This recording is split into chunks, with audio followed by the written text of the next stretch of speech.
Խաղաղության պայմանագրի ստորագրման վերաբերյալ քննարկումները շարունակվում են, հայտարարել է խորհրդարանի ղեկավարը պատասխանելով Տիրանայում կայացած Փաշինյան-Ալիև հանդիպման արդյունքների մասին հարցին։ Չեմ բացառում, որ այդ քննարկումները կշարունակվեն մոտ ապագայում երկրի ղեկավարների ձևաչափով, ինչպես նաև արտաքին գործերի նախարարների ձևաչափով, եւ դա լավ նորություն է։ Կոնկրետ նման բանի մասին ես տեղյակ չեմ եւ այո, ենթադրում եմ եւ պետք է ասեմ,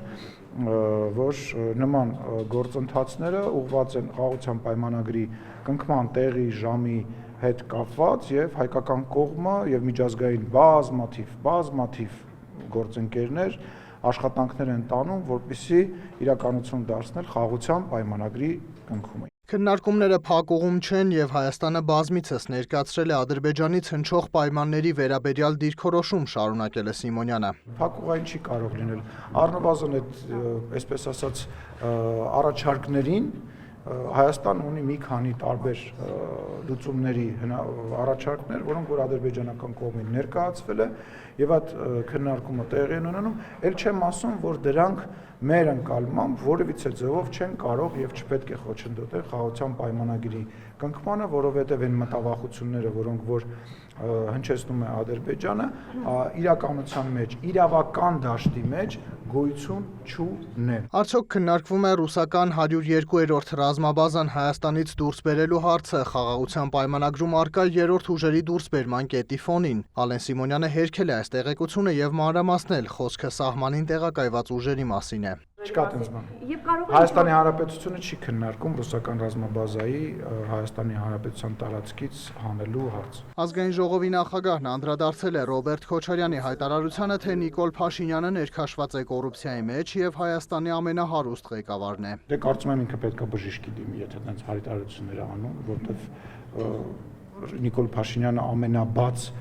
երկրի ղեկավարն է երբևիցե Հայաստանի Հանրապետությունում եղած եւ Հայաստանի Հանրապետությունում բոլորը գիտեն, թե ով է ամենահարուստ երկրի ղեկավարը եւ ում դեմ է այս պայդրությամբ $200 միլիոն։ Իսկ ես չեմ նայել այդ այսպես ասած ասուլիսը, որը ես ասուլիս չեմ համարում, հարցազրույցը ես չեմ նայել եւ պետք է ասեմ, որ ավելի լավ կներ ինքը խոսար այդ $200 միլիոն վերջը Ղարաբաղից էին բերել, Պապներ կտակե, Ալբանիայից էին ստացել որպես օգնություն, թե որտեղից է այդ $200 միլիոն, ել չեմ ասում մնացած ունեցվածքը, որը որ մենք դեռ գիտենք։ Հələ այսքանը գիտենք, հələ այսքանի հայց ներկայացվել է, հələ ինչքան բան է բացահայտվելու։ Լրագրողների խնդրանքով ազգային ժողովի նախագահն անդրադարձել է նաև Ռոբերտ Քոչարյանի վերջին շրջանի քաղաքական ակտիվությանը, ընդգծել նրա նկատմամբ վերաբերմունք Հայաստանի ժողովուրդը վաղուց է ձևավորել։ Նույնիսկ պատերազմից հետո շատ ու շատ մարդիկ իր դեմքի ջղաձգումները հանրապետության հրապարակում տեսնելուց հետո որոշել են գնալ քվեարկության, որ հանկարծակի այդ օտարը Հայաստանի Հանրապետությունում, այդ մարդասպանը,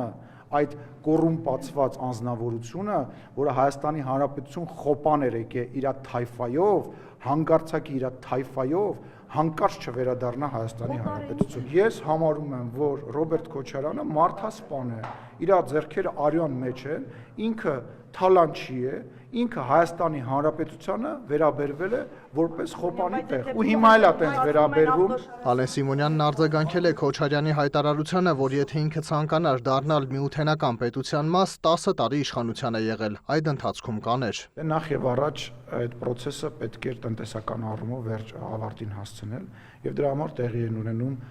գույք պարտքի դիմաց գործարքները, գազատարի դուք հասկանում եք, որ ասենք այն ինչ որ մենք էներգետիկ առումով հիմա կախվածություն ունենք, այդ դրա խնդրը եւ դրա հիմնական անողը Ռոբերտ Քոչարյանն է։ Դուք հասկանում եք դա։ Գնացել է խողովակը, որը որ նախատեսվել է Հայաստան այլընտրանքային էներգակիր գազ բերելու համար, փոխել է տրանզիտայինից, որ թեորապես եմ ասում, որը որ կարար օրինակ Հայաստանի տարածքով Վրաստանին գազ մատակարարել, դիամետրը փոքրացրել է, բայց այդ նախապատրաստական փուլը, կապը, դուք հասկանում եք, ասենք, չգիտեմ, հեղափոխություն անելու համար Լենինի այդտենց հիմնական սկզբունքներից մեկը, որ դու պետքա կապը վերցնես, կապը արմենթել է, հիմնական բաները հանել, այն 200 միլիոնը,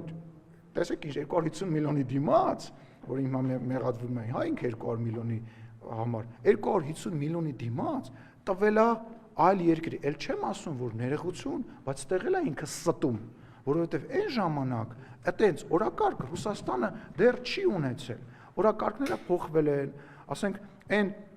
օրակարգը, որը ունեցել է Ռուսաստանը 2000 թվականին, այնտեղ խոսացվել է Ռուսաստանի ՆԱՏՕ-ի անդամ դառնալու մասին։